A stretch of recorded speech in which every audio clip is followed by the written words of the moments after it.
안녕하세요. 태양바람입니다. 바람이 좀 많이 불어가지고 모자 이렇게 썼습니다. 추워요. 풀렸다가 또 추워지니까 갑자기 몸이 좀 많이 움츠러들어요. 땅은 이 땅이에요. 4,800평. 땅 크기가 4,800평 정도 됩니다. 이 도로는 지분이고요. 나머지 문제가 없어 보이죠? 다 철로 가득 찼어요, 땅이. 이게 계획관리인데도 불구하고 지목은 염전입니다. 이런 염전 봤어요, 여러분? 이런 염전? 이게 옛날 바닷가였다는 뜻이에요. 바닷가에 있었던 땅이 이제 세상이 수백 년이 흘러가면서 이제 이런 보통 땅으로, 공장 용지 같은 땅으로 변하게 됐죠. 그럼 지목에 문제가 있을 수 있을까? 이런 의문을 가질 수 있죠. 염전인데 공장을 지을 수 있을까? 이건 시에서 이미 잘 파악이 돼 있으리라고 봐요. 주변을 보세요. 다 공장이잖아요, 공장. 이것만 보더라도 짚어보지 않아도 이거는 공장을 지을 수 있는 땅이다. 이렇게 판단이 됩니다. 이쪽도 공장이 다 있죠. 그럼 지목은 염전이고, 그러면 원래 원 지목이 전답, 임야, 이런 거 외에는 별로 없잖아요. 또 유지, 이게 원 지목이거든요. 거기서부터 변하는 거예요. 근데 염전도 원 지목이라고 볼 수가 있어요. 옛날부터 바닷가에 있던 소금을 생산했던 곳이라고 봐야죠. 지금은 세월이 변해서 아무 지장 없이 건물을 질 수 있을 것으로 추측이 되나 한번 시에다가 확인을 한번 해보겠습니다. 이게 도로예요. 도로가 보면 알겠지만 이게 8m 도로이기 때문에 어떤 큰 차도 다 들어와서 꺾을 수가 있죠. 지적도를 보면 이렇게 생긴 거예요. 땅이 이렇게 길어요. 4,800평이 길고 요게 도로죠. 이걸 말합니다. 이 도로가 쭉 가서 여기 도로랑 맞닿습니다. 그러니까 이거는 도로가 다 이미 있는 터다 이렇게 말씀드릴 수가 있겠습니다. 여기 이제 문제 여기 있는 철물 이걸 어떻게 할 것이냐.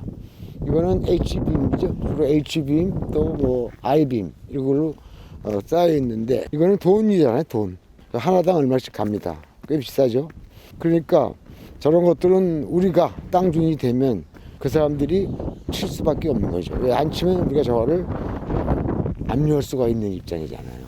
땅 사용료를 청구할 수도 있고, 그러니까 다 뺏길 수 있죠, 그 사람들은. 그러니까 얼른 치게 돼 있는 거야. 이런 거에서 인도나 명도는 명쾌하게 끝낼 수가 있겠다. 이런 말씀을 드리고, 이런 것들은 제시어로 나왔지만, 저런 것들은 제가 방법을 알려드릴게요.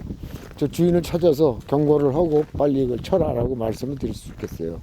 그 다음에 이제 합의에 의해서 저걸 철거하는 게 좋을 것 같은데, 문제는 그 바닥에 있는 세멘트 있잖아요. 세멘트 같은 거는 우리한테 일거리입니다.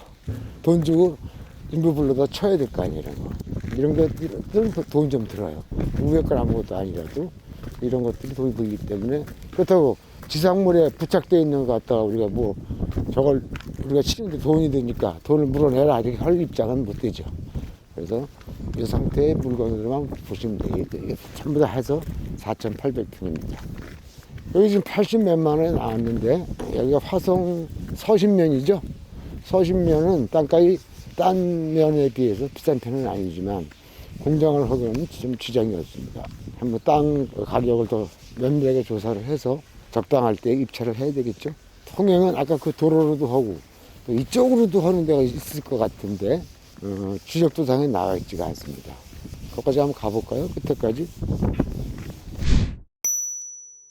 이런 큰 철들을 다루는 거는 일단 큰 차가 왕래한다는 뜻이기 때문에 길새가 좋다고 봐야 됩니다. 여긴 길이 특별한 게 보이진 않아요. 근데 길이 없나 이쪽으로는? 이쪽으로는 길이 잘 안 보입니다. 다 남들이 공장으로 막혀 있죠. 우리 땅은 아까 거기 본 길 그쪽으로 통행을 해야 될 것 같아요. 터가 넓어야 돼요. 여기서 직접 작업하는 거죠. 보이시죠? 직접 작업을 하는 거예요. 그래서 이렇게 놓고 터가 넓어야 돼. 이런 거는 이거 한 번만 더 떨어지면 입찰해도 될 것 같습니다. 이상 화성이었습니다. 감사합니다. 오늘은 사소한 일 같지만 사실은 굉장히 중요한 부분이 있다는 거예요. 사소한 것이 성공과 승리를 담보할 수 있는 그런 습관을 좀 키우시라. 성공의 습관, 그런 걸 좀 말씀드리고 싶어요. 제가 이날 보시면 좀 사진도 이상하죠. 이 옷이 동네에서 샀는데 빛깔이 좀 이상하게 나와가지고 그 말씀 드리려는 게 아니라 이날 원체 추웠어요. 바람이 불고. 그래가지고 제가 이 땅을, 그 땅이 가지고 있는 가치를 좀 덜 좋게 본 거 아닌가. 개 깔린데도 불구하고 지목은 얌전입니다. 이런 얌전 봤어요, 여러분? 이런 얌전? 그래서 여기에서 중요한 게 지목이 있고 용도가 있잖아요. 그 지목은 염전이란 말이야. 근데 용도는 계획관리란 말이야. 그럼 어떤 거에 적용을 받는 거야? 용도에 적용을 받는 거란 말이야. 일단 여기 지금 현재가 염전이 아니잖아. 지금은 그냥 각도 공장으로 둘러싸인 땅이잖아. 근데 용도가 계획관리야. 그러면 계획관리에 맞는 공장 같은 걸 얼마든지 질 수 있다는 얘기지. 40% 건폐율. 이때 중요한 게 뭐냐면 염전이라는 것도 지목이 한번 임야나 전답에서 변경된 거란 말이야. 아니면 이후, 즉 물로에서 하면 변경된 거야. 따라서 부담금을 낼 필요가 없는 거지. 부담금이라는 건 농지부담금이라는 게 있잖아. 그걸 낼 필요가 없다는 거야. 그렇게 됐다고 볼 때 대지와 똑같은 지목이 뭐예요? 염전이란 말이야. 그럼 부담금을 안 내잖아. 보통 16만 6천 원씩 평당 내야 돼요. 그러면 16만 6천 원, 지금 이제 동네 시세가 한 130 가니까 당연히 16만 원 내야 될 거 아니야? 16만 5천 원에 정확하면 16만 5천 원 곱하기 4,500평을 하면은 약 7억 돈의 이득을 보게 됩니다. 그냥 헛일도 없이 그냥 이득을 보는 거야. 그런 거에서 굉장히 유의해야 됩니다. 내가 또 한 가지 아깝게 생각하는 건 뭐냐면 도로가 8m를 확보하고 있어요. 사실 공장이 8m 확보하는 도로가 드물거든요. 보통 4m, 5m, 6m 그렇잖아요. 이건 8m란 말이야. 어떤 큰 대형차도 들어올 수 있어. 그럼 이런 거는 조금 덜 남더라도 사두면은 즐거운 일이 있는 거야. 아무 하자가 없기 때문에. 염전, 첫 번째가. 두 번째가 도로가 8m가 붙은 거야. 8m 쭉 나가다 보면 금방 2차선, 4차선으로 통하거든요.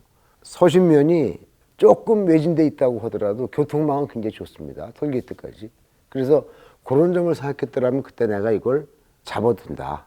이분들이 약 90만 원 썼거든요. 평당.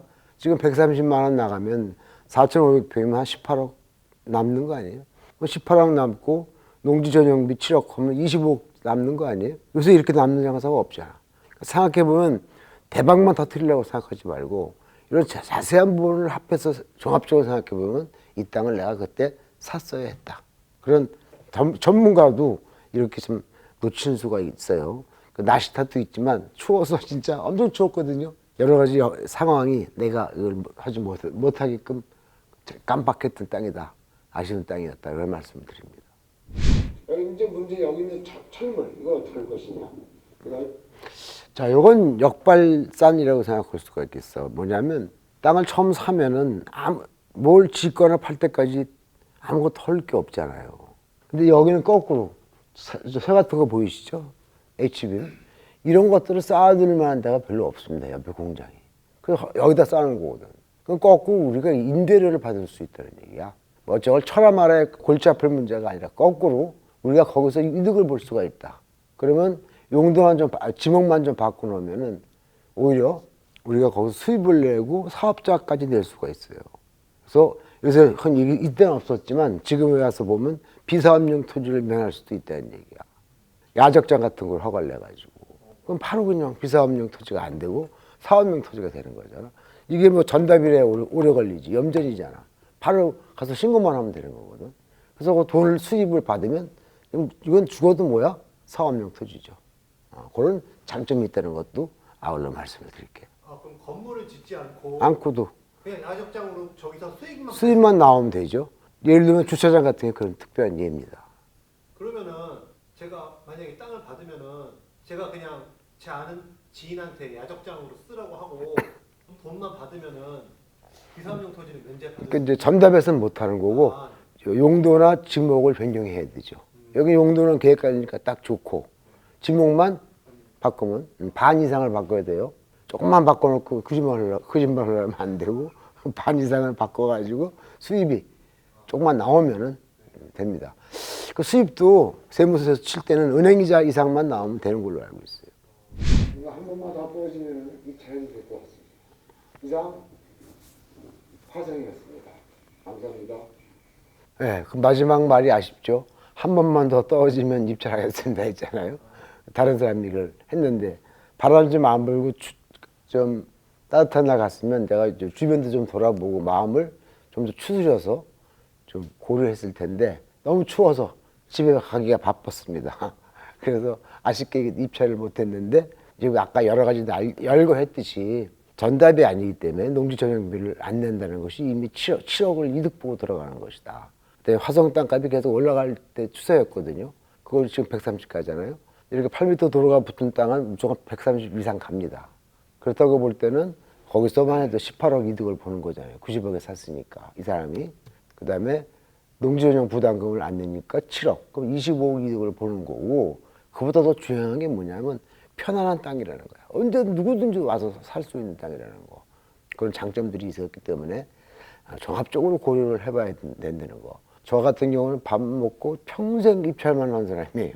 땅을 분석하고. 나도 이렇게 실수를 한다는 거야. 그래서 왜 그런 거냐면 우리 요새 뭐 신진서 이런 사람들이 바둑을 두는 챔피언이잖아요. 옛날에 이세돌도 있었고. 이 바둑을 두면 만 판의 바둑을 둬도 똑같은 바둑은 한 판도 안 나오거든요. 내가 물건을 보러 가도 똑같은 물건은 하나도 없는 거야. 다 그때마다 상황이 달라. 그때마다 모든 걸 고려해서 결정해야 된다는 게 프로가 해야 될 일입니다. 오늘 그런 말씀을 드렸습니다. 끝으로 이제 화성 땅값, 화성뿐만 아니라 뭐 화성, 용인, 평택 다 오르고 있지만 비슷하게 여기서 보시면 이 17년대 감정이 34억 나왔었거든요. 거기다가 21년도가 되니까 40억이 됐습니다. 이때까지만 해도 땅값이 뭐 한 20% 이상으로 오르지 않았어요.